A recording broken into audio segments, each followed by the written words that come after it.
مرحبا أصدقائي، كيفكن؟ شو أخباركن؟ اليوم رح نسوي مع بعض كفتة بطاطا.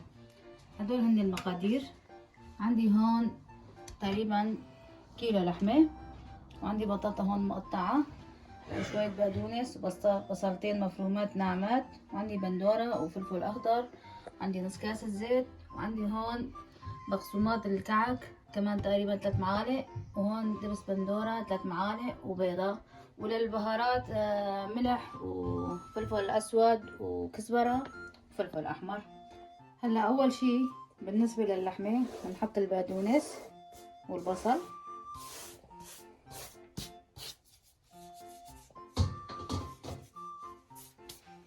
عندي هون البهارات. أول شي ملح،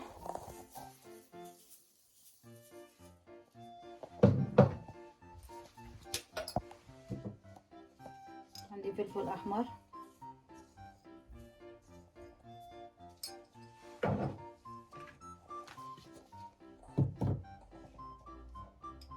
عندي هون كزبرة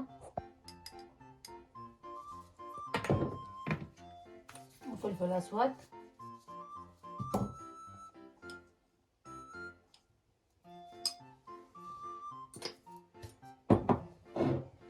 هلا بنخلطهم سوا.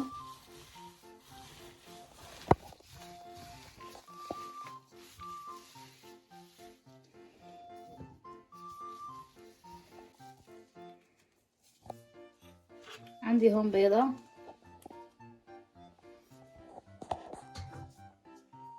عندي بقسماط الكعك،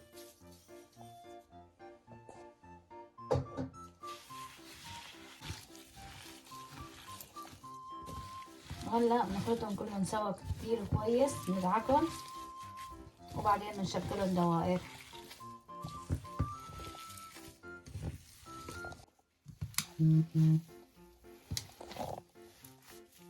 وهلا هون بعد ما دعكتهم كتير كويس، عندي هون زيت، نص كاسة زيت،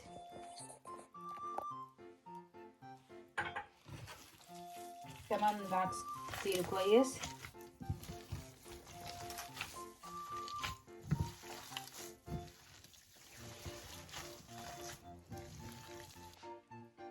وهلا هون بعد ما خلصت دعك، وهلا حسب التشكيل ناخد قطعة قطعة هيك بنكورها بايدنا هيك بنسويها، وحسب البطاطا هيك.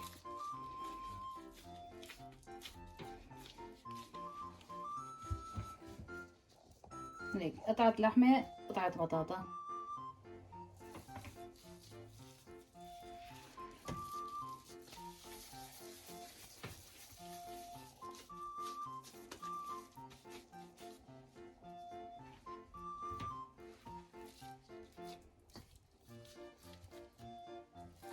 هيك لبين ما تخلص الصينية معنا. وهلا هون بعد ما خلصت كل الكمية، عندي هون فلفل اخضر وبندورة مقطعة وبصل.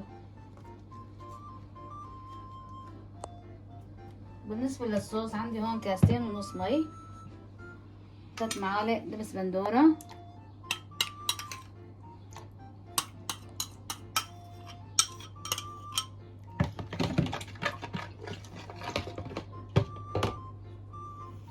بنحط فيها ملح،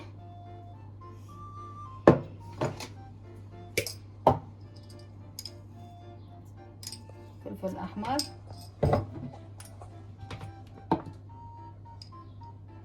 فلفل اسود،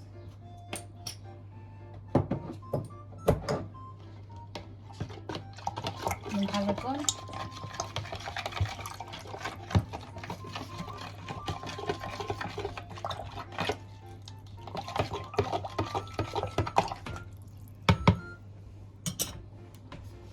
هلا بنصب فوقهم.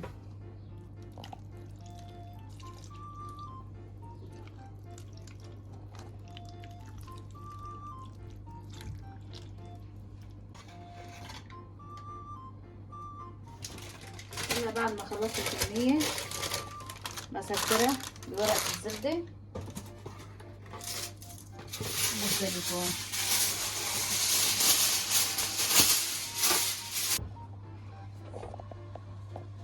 هلا هيك بعد ما سكرتها والفرن كمان شغال وحامي من فوق وتحت الحرارة على 200.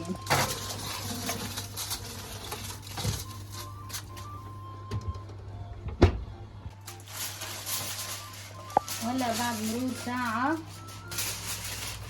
استوت معي البطاطا، كمان بنحطها بالفرن ليتحمر الوش.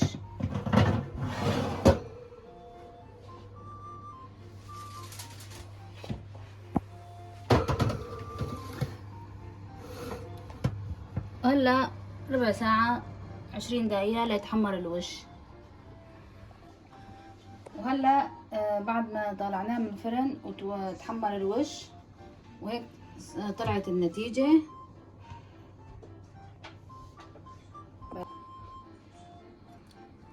ولهون وصلنا لنهاية الفيديو، ان شاء الله تعجبكم الوصفة. وهيك طلعت النتيجة طيبة كتير وبطاطا مستوية كتير.